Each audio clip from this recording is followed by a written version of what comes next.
Shalom saudara terkasih di dalam Tuhan, balik lagi dengan saya di channel Kristenku Inspiratif, dan kali ini kita kembali lagi bersama Bapak Pendeta Dotoni. Dan di dalam khotbah ini Pak Dotoni membawa seseorang, yaitu penasehat ekonomi keuangan, dan dia berlisensi dari OJK. Dan dia bernama Priscilla. Ibu Priscilla ini sangat-sangat ahli dalam ekonomi, dan dia menjadi penasehat ekonomi berlisensi resmi dari OJK. Dan tentunya Ibu Priscilla ini memberikan edukasi, dan ini daging semua ya, tentang ekonomi. Mana Pak Dotoni bertanya tanggapannya ekonomi di tahun 2025, dan Pak Dotoni juga mendapat penglihatan bahwa tahun 2025 ini inflasi, dan juga tentunya Pak Dotoni memberitahu tentang apa yang dia lihat di tahun 2025 di masa kepemimpinan Donald Trump tentunya. Bu Priscilla ini menjawab panjang lebar bahwa 2025 iya betul akan terjadi inflasi. Dan sebelum kita ke videonya, izinkan saya untuk membacakan satu renungan firman Tuhan untuk kita. Matius 21 ayat 13 yang berbunyi, berkata kepada mereka, ada tertulis rumahku akan disebut rumah doa, namun kamu menjadikannya sarang penyamun. Dia adalah jangan pernah berniat merugikan sesama, karena akan membawa kita berurusan dengan Allah. Itu dia satu firman Tuhan untuk kita ke video ya bersama Bapak Pendeta Dotoni. Mari kita simak video ya. Ini kita bersama ahli investasi tentang ekonomi bernama Ibu Priscilla. Tolong ada enggak Priscilla? Ibu Priscilla Lucina ya, Pak? Iya, betul. Oh ya, ada Priscilla. Yo, kita doa dulu ya. Ya, Pak. Aku mohon kuasa Yesus bekerja, kekuatan Elohim bekerja, bebaskan dari yang jahat, bebaskan dari kutuk, bebaskan dari kegelapan. Kuasa Yesus bekerja, laut kami semua Tuhan, dan nama Elohim dimuliakan. Di dalam nama Yesus, amin. Amin. Ibu Priscilla. Oh ya, salam Ibu Priscilla. Udah, berkat. Ya, salam. Salam Pak Daud. Ini Ibu Priscilla ini saya minta pendapat Ibu, kan Ibu yang ahli di bidang investasi ekonomi makro. Iya. Ini pandangan Ibu untuk ke depan 2025 gimana Ibu? Lihat Donald Trump menjadi presiden, terusan kedua kondisi Ukraina, kondisi Timur Tengah secara global, dan dampaknya ke Indonesia gimana menurut Ibu Priscilla untuk tahun depan? Baik, sebelumnya saya disclaimer dulu ya. Saya ini adalah penasehat keuangan ya. Jadi mungkin nanti analisa yang saya berikan mungkin bisa memenuhi ekspektasi saudara semua, tapi mungkin juga bisa tidak terlalu mendalam ya, tidak sesuai ekspektasi juga mungkin. Tapi nanti kalau misalkan seandainya ada pertanyaan yang mungkin ingin lebih jauh, bisa dikumpulkan saja mungkin pertanyaannya dan bisa ditanyakan kepada saya, nanti saya akan jawab secara lebih detail lagi gitu ya Pak ya. Oke Ibu. Baik. Sebelumnya terima kasih dulu Pak Dautoni ya. Mungkin buat semua di sini juga mungkin bisa Google nama saya Priscilla Lucina. Saya merupakan penasehat keuangan yang memiliki license OJK ya. Sehingga apa yang saya sampaikan ini tentunya tidak akan melenceng daripada semua produk yang ada di pasar modal, kalau misalkan ada pertanyaan mengenai itu ya. Baik, jadi menjawab tadi pertanyaan dari Pendeta Dautoni ya, dengan terpilihnya Trump kemarin ya, itu Trump ini seperti kita tahu bahwa sangat nasionalis ya. Kemudian Trump ini juga ingin membuat Amerika itu menjadi great again gitu ya. Makanya dia bilang katanya make American great again gitu. Ya, dia pengen Amerika jadi negara nomor satu lagi gitu. Nah, kita juga mesti mengerti background dari Trump sendiri yaitu seorang businessman ya. Dia tidak terlalu suka perang karena perang itu membuat kondisi dunia menjadi tidak stabil. Sehingga kemungkinan di masa Trump ini perang itu akan lebih berkurang ya, kemungkinan seperti itu karena dia memiliki bisnis di berbagai negara kan, sehingga dia akan mencoba untuk membuat kondisi dunia menjadi lebih stabil sehingga bisnis bisa berjalan dengan baik.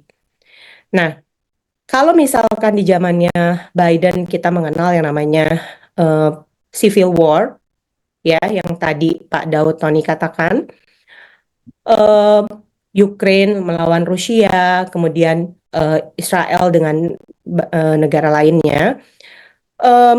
Mungkin kalau di masa Trump kita melihat lagi waktu Trump ini kan memimpin 2 kali ya.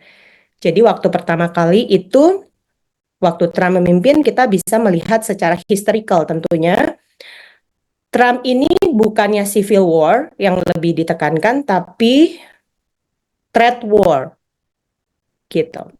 Apa itu trade war?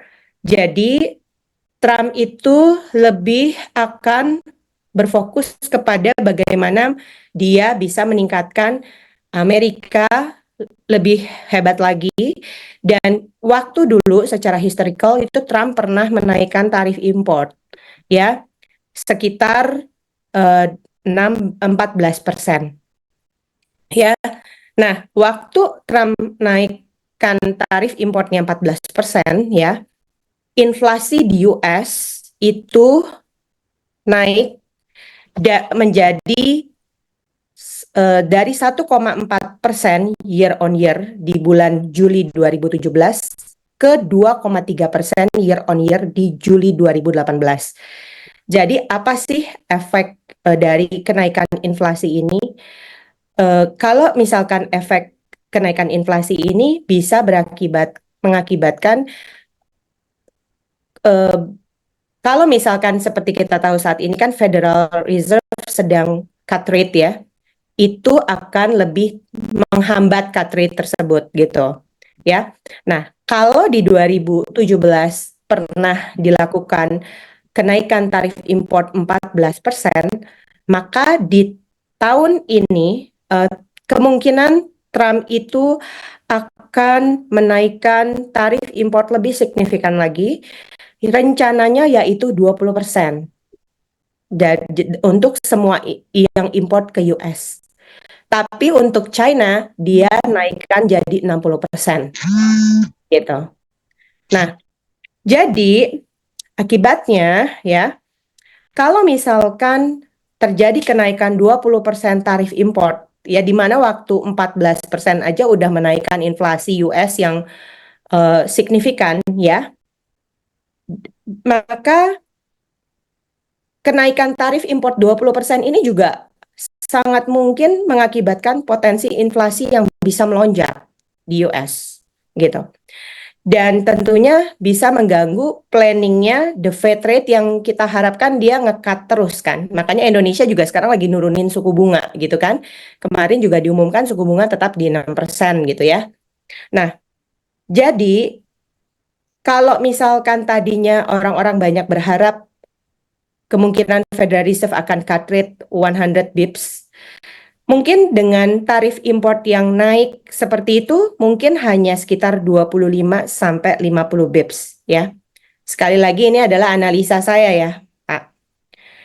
Kemudian pada saat kita lihat lagi ke flashback lagi ke belakang waktu trade war di tahun 2018 ya, rupiah itu melemah 6% ya. Dan artinya ya, saat ini pun kemungkinan rupiah juga bisa kembali melemah ya.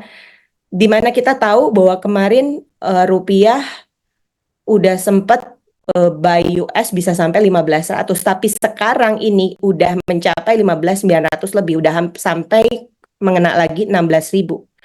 Nah, jadi kemungkinan rupiah terhadap dolar itu bisa di kisaran itu, ya.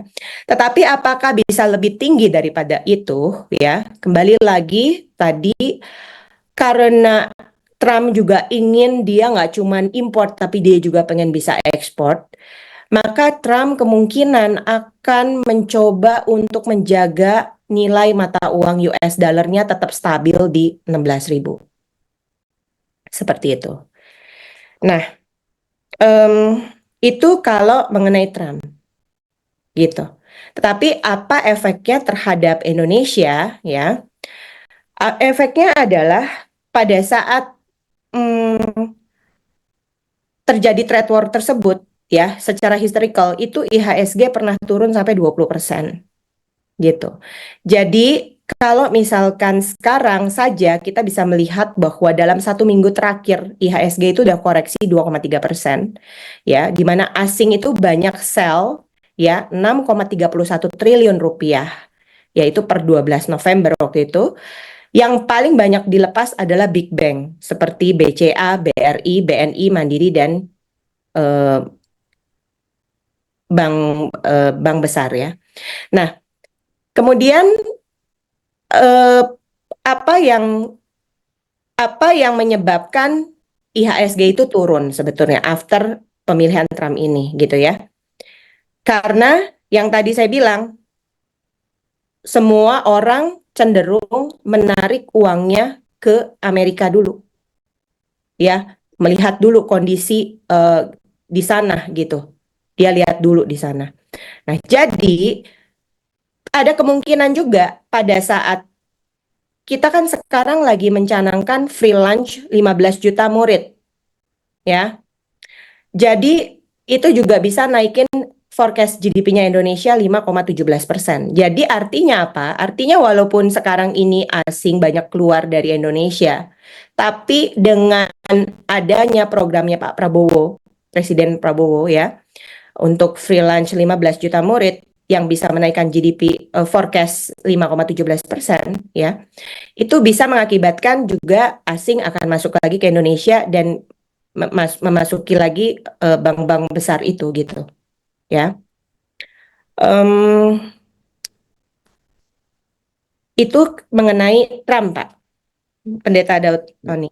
Kalau dilihat kayak gini, kan tahun depan itu saya merasakan, analisa saya tahun depan itu resesi ekonomi.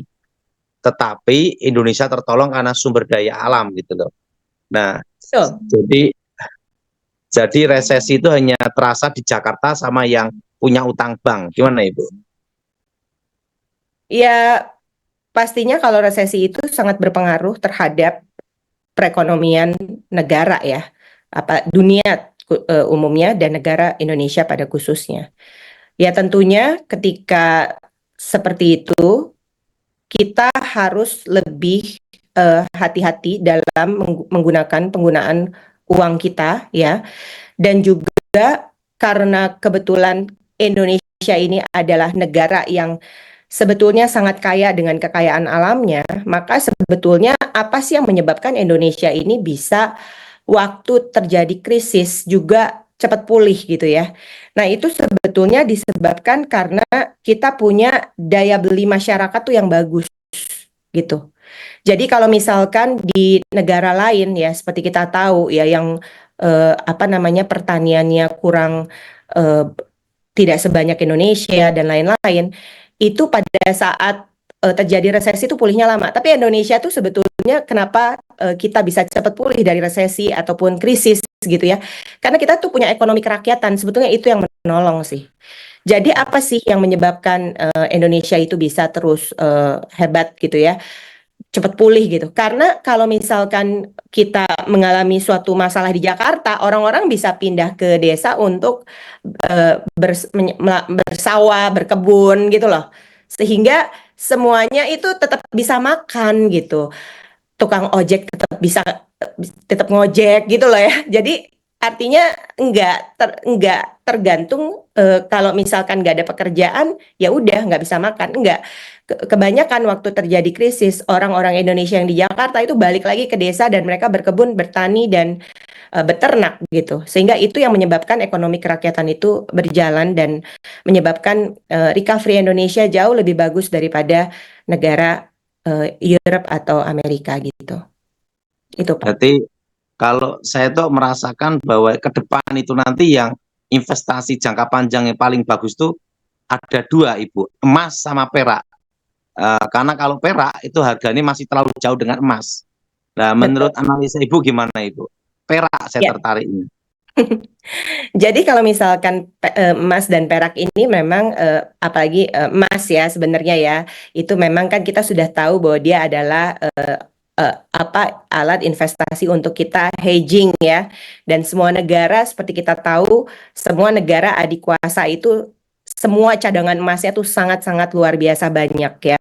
Bahkan kalau kita lihat Singapura pun di tahun ini ya, itu banyak mengkonvert cashnya ke emas gitu ya. Nah, tetapi mungkin di dalam di dalam perjalanannya ya Bapak Ibu ya, tidak ada di dunia investasi ini yang naik tuh konsisten naik terus gitu loh Pak Pendeta gitu ya.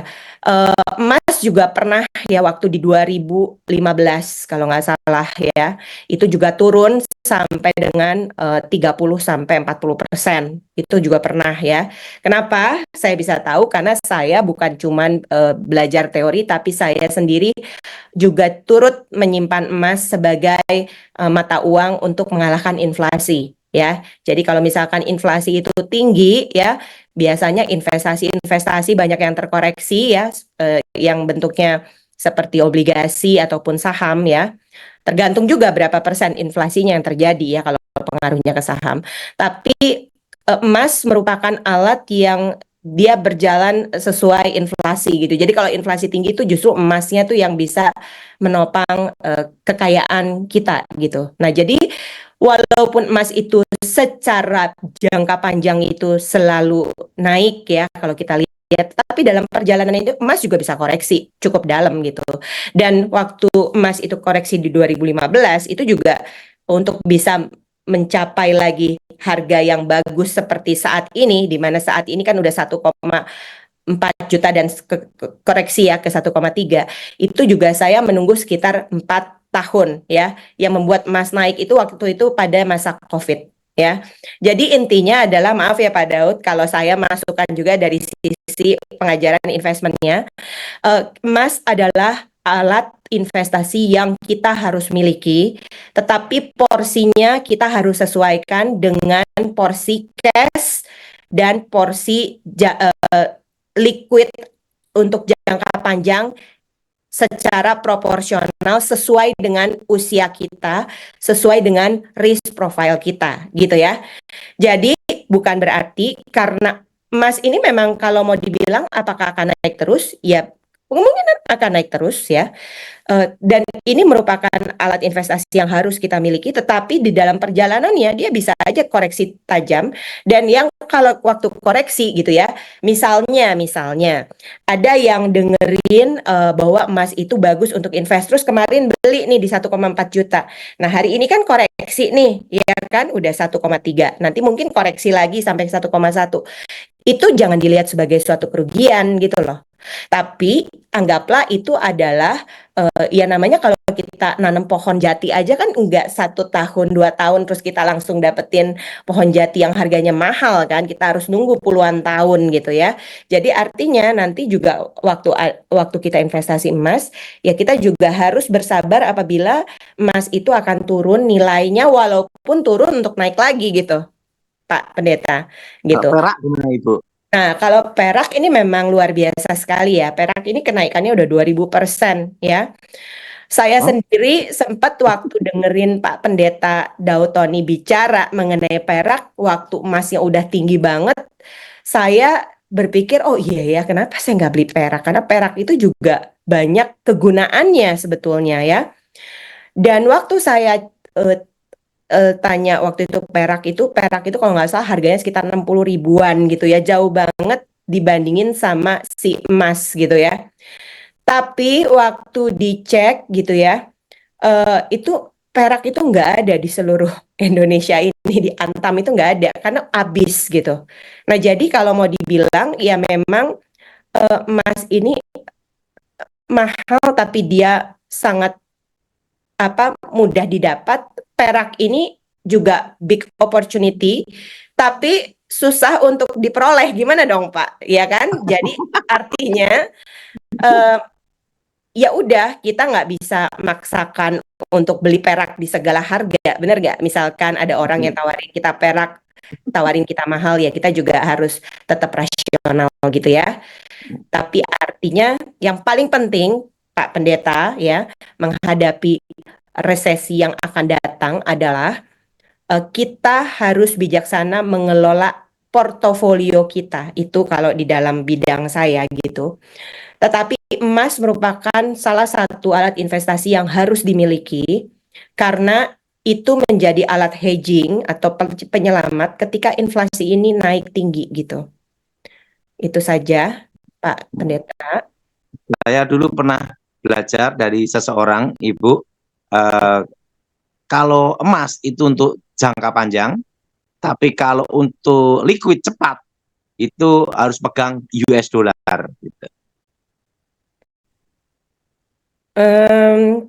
Kalau mau dibilang sih, ya betul, karena kalau misalkan emas itu kan juga ada spread jual beli yang cukup banyak. Kemudian kalau US dollar sendiri kan memang alat tukar yang sangat liquid. Jadi artinya memang di dalam memegang uang pun cash dalam hal ini mungkin ada baiknya kalau misalkan rupiah kita cukup banyak, kita bisa bagi itu ke mata uang yang eh, kuat ya, seperti Amerika ya, US dollar gitu. Kenapa? Karena dia juga memegang cadangan emas yang sangat besar gitu ya. Jadi mungkin kita bisa eh, pilih mata uang US dollar sebagai alat untuk menjaga mata uang rupiah yang sedang melemah misalnya gitu ya. Contohnya, kalau misalkan Anda memegang uang rupiah dan dolar US gitu ya, Anda beli di 15.100 seperti kemarin. Kemudian US dollarnya naik ke 16.000 gitu ya. Kayak sekarang 15.900. Waktu Anda perlu uang ya Anda bisa jual US dollarnya mungkin. Anda lebih untung daripada Anda pakai rupiah Anda gitu. Itu yang dimaksud mungkin oleh Pak Pendeta Daud Wah, gitu. terima kasih nih Bu. Dan ini Ya, kita ketemu ahlinya investasi. terima kasih Ya. Pak. Ya, Oke, makasih Bu. baik, terima kasih.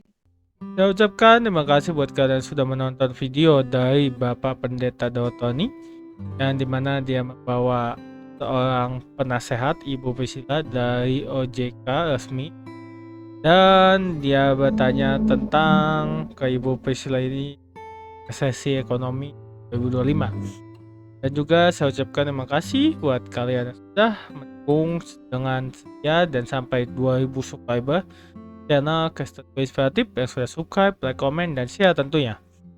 Dan saya mau berpamit.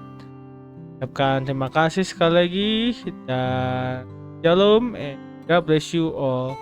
Pak, dukung channel ini dengan cara subscribe, like, comment, and share supaya channel ini dapat membagikan konten-konten yang membangun iman kita.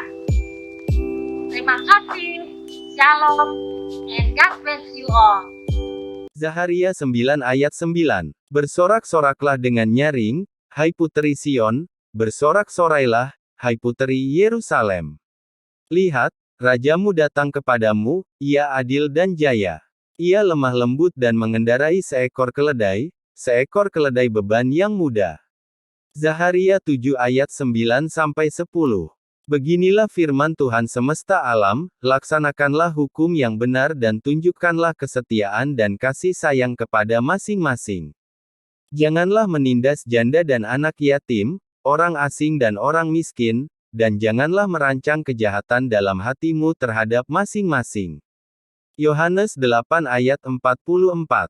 Iblislah yang menjadi bapamu dan kamu ingin melakukan keinginan-keinginan bapamu.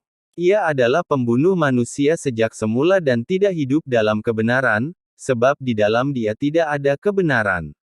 Apabila ia berkata dusta, ia berkata atas kehendaknya sendiri, sebab ia adalah pendusta dan bapa segala dusta. Yohanes 4 ayat 24. Allah itu roh dan barang siapa menyembah dia, harus menyembahnya dalam roh dan kebenaran. Yohanes 15 ayat 26. Jikalau penghibur yang akan kuutus dari Bapa datang, yaitu roh kebenaran yang keluar dari Bapa, ia akan bersaksi tentang aku. Yeah.